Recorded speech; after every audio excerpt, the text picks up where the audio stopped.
I'm Ed Crooks, Energy Editor of the Financial Times at the Global Creative Leadership Summit in New York, and I'm joined here by Badr Jafar, who's the Executive Director of Crescent Petroleum, which is a largely gas company operating in the Middle East and headquartered in the United Arab Emirates.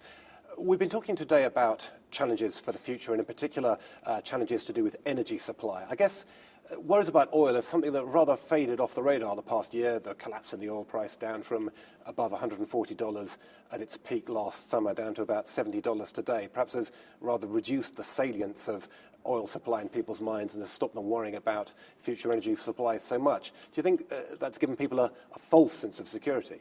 I do believe it has given people a false sense of security.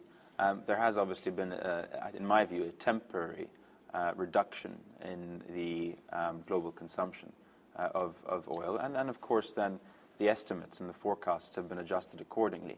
But if you look at really over the next 10 years or so, then you will start to see not just a reduction in the available supplies, but also an increase in the demand. So it's a double whammy on the supply of oil. You actually think supplies are going down? We've been hearing, of course, quite a lot just recently about big new oil discoveries. Yes, I think, oil tends to be discovered in the billions of barrels every year, and I think this year has been a particularly good one. I believe that in 2008, 2009, we will expect over 10 billion barrels of new oil being discovered, and that's, I think, the highest since 2000.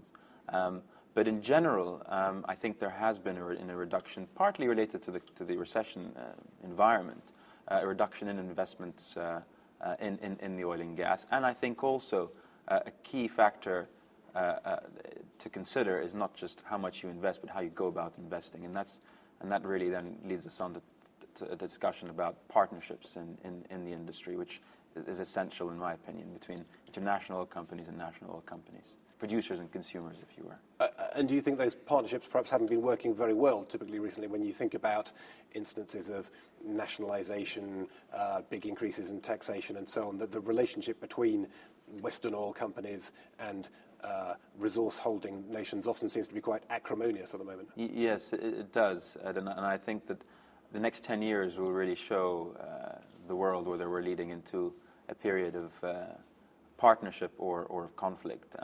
I don't think that currently we have many great examples worldwide of good partnerships between consumers and producers, and I think that will be a fundamental challenge over the next 10 years. So you're saying partnerships are very important. If we don't get those partnerships to work, then we won't get the oil and the gas to flow. That's what you're saying, right?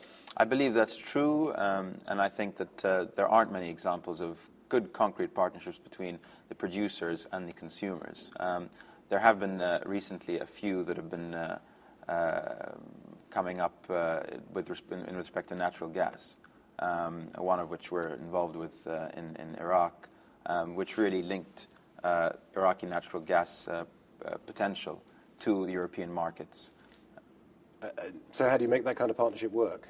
Well, I think it's, first of all, realizing that there's the requirement for it to start with. You've got to start with that, but then moving on to implementing the actual project. And I think the private sector is, especially with cross-border natural gas projects, is key to developing, because producer countries ideally want to see their products being sold at the border, and the buyers would like to see, or consumer countries would like to buy at their border. So you have a natural gap in the middle, which is facilitated by the private sector, by private sector partnerships.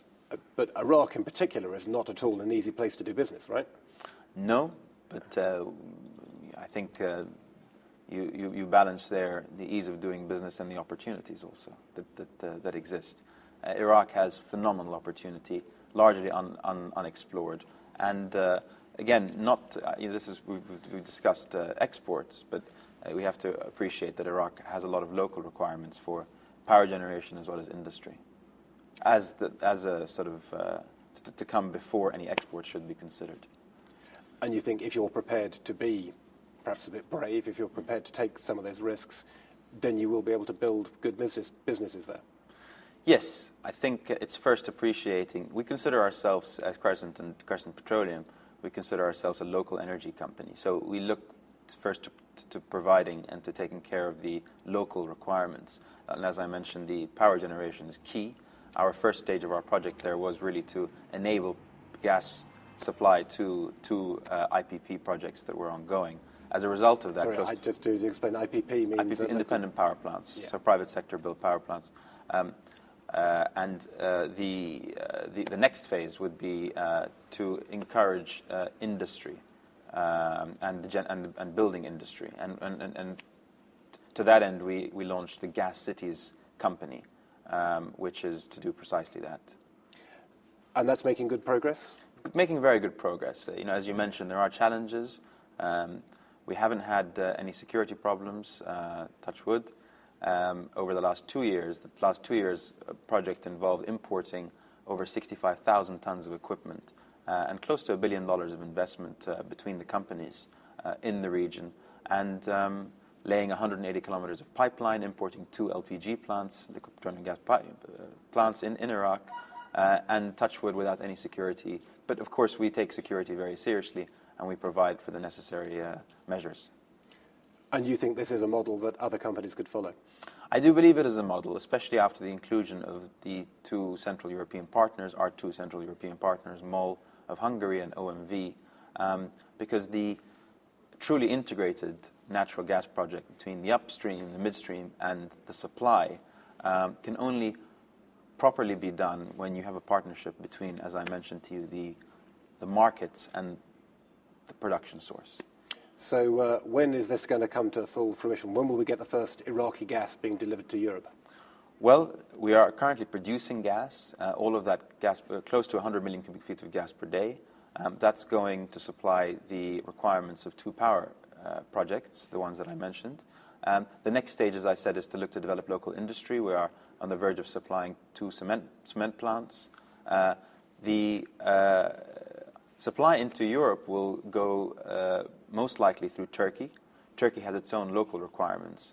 To some extent, it also factors on when Europe will get its act together with respect to promoting and with respect to finalizing projects such as the Nabucco pipeline, and there are others. But in any event, we will be able to reach European markets before Europe is ready to accept the gas. So, in essence, Nabucco is scheduled now for 2015, possibly 2016. We don't see any problems getting the gas across into Turkey and potentially onwards into Europe, depending on Turkish local requirements, by 2013, 2014. Badr Jafar, thank you very much. Thank you.